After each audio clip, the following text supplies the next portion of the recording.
Global Typhoon, Chairman TV. Weather update. Helping homeless people.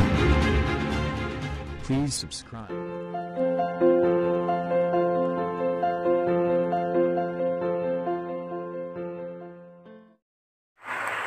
Magandang umaga po. Ito po ang latest update natin para nga po dito kay Bagyong Christine. Si Bagyong Christine na-maintain niya nga po yung pagiging severe tropical storm. Meron pa rin po itong lakas na abot ng 95 km per hour. Yan po yung pinakamalapit sa gitna. At may pagbugso na lamang ng aabot ng 115 km per hour. At makakaranas pa rin nga po tayo ng mga pabugso-bugso ng pag-ulan dahil nga malawak yung kanyang diametro. At nakataas pa rin nga po, may mga storm wind signal pa rin na nakalabas sa bagong pag-asa DOST sa malaking bahagi pa rin ng buong Luzon. Iba yung pag-iingat pa rin po sa ating mga kababayan dahil makakaranas pa rin po tayo ng mga pabugso-bugso ng pag-ulan.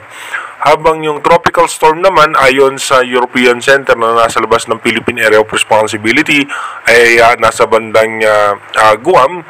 Ito po iba yung paghahanda para sa ating mga kababayan dahil mataas nga po ang posibilidad nito na maging isang malakas na bagyo. At possible nga po typhoon category or hindi rin natin inaalis yung posibilidad na umabot ito hanggang super typhoon category. Ayon po yan sa ating European Center. Dito po sa storm wind signal na inilabas ng pag-asa ay signal number 2 pa rin po sa Babuyan Island, Ilocos Norte, Apayao, Cagayan, Abra, Kalinga, Mountain Province, Isabela, Ifugao, Ilocos Sur, La Union, Benguet, Nueva Vizcaya, Quirino, Aurora, Pangasinan, Nueva Ecija, Tarlac, Bulacan, Pampanga, Bataan, Zambales, and kasama pa rin yung Metro Manila.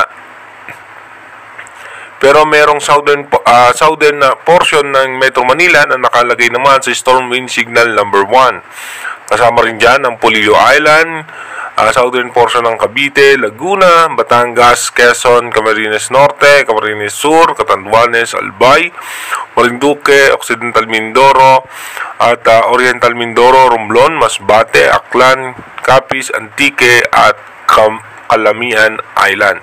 Ayan po yung mga storm wind signal number 1. Dito kung pagbabasihan naman po natin itong ating satellite image, mas apektado pa rin po ng bahagya ng diametro ni Christine itong parte ng Pangasinan, Zambales at Bataan. May mga pagbugso-bugso rin ng hangin at ng paminsan-minsan pagbugso ng ulan. Dito naman po sa may parte ng Baguio, La Union, Ilocos Sur, kasama pa rin ang Tarlac. At dito po sa may parte ng Metro Manila, may mga tsansa ng mga isolated rain shower o yung mga biglaang pagbugso ng pag-ulan. At ito naman yung extended o yung extension ng kanyang kaulapan ay posibleng magdala pa rin ng mga paminsan-minsang pag-ulan sa may parte ng Ilocos, ng Camarines Norte at Camarines Sur. Posible pa rin po niya na abutin itong parte ng Romblon at dito po sa may ilang bahagi pa ng Visayas. Dito naman po sa ating European Center, ito po galing ito sa European Center. Ito naman yung kanyang forecast track prediction para nga po dito sa kay Bagyong Christine. Si Bagyong Christine nga po ay posible mamaya ay lalabas na ng ating Philippine Area of Responsibility at bahagyan lalakas po yan habang papalapit ng Vietnam. Pagpasok nga po niyan o pagtama niyan nung kanyang diametro sa may parte ng Vietnam dahil hindi naman po siya magla-landfall, posible naman pumasok itong si Bagyong Leon.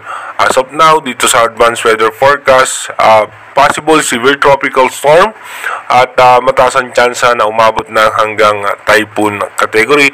By October 28 po yan ay nasa loob ng ating Philippine Area of Responsibility.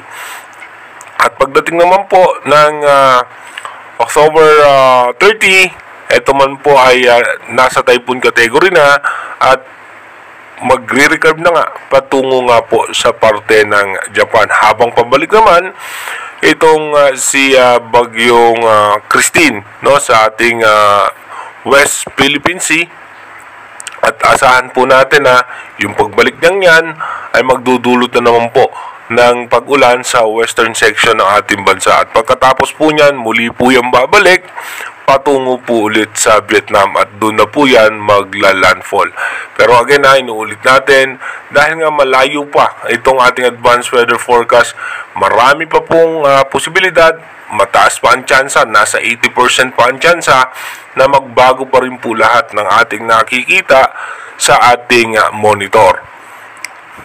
Dito po, mapapansin nga natin yung makapal pa na kaulapan ni Bagyong Christine sa live satellite image ng Japan Agency at National Oceanic at CIRA ay abot pa rin nga po ang halos sa malaking bahagi ng western section ng Luzon, at yung kanyang extended pa o yung extension pa ng kanyang kaulapan ay may mga pabugso-bugso pa dito nga sa parte ng Bicol Region, Palawan, at dito nga po sa may parte ng Visayas. Diba, yung pag-iingat pa rin para sa ating mga kababayan dahil may mga times na bigla pa rin posibleng bumuhos yung malakas na ulan.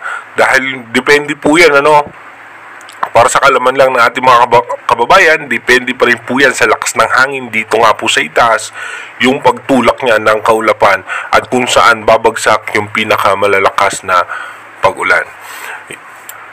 Inuulit ko po manatili tayong tumutok sa ating advanced weather forecast para malaman nga po natin kung ano pa nga ba yung mga posibleng magiging senaryo nitong dalawang bagyo na ating minomonitor sa ngayon, at tayo po ay mag-iingat palagi.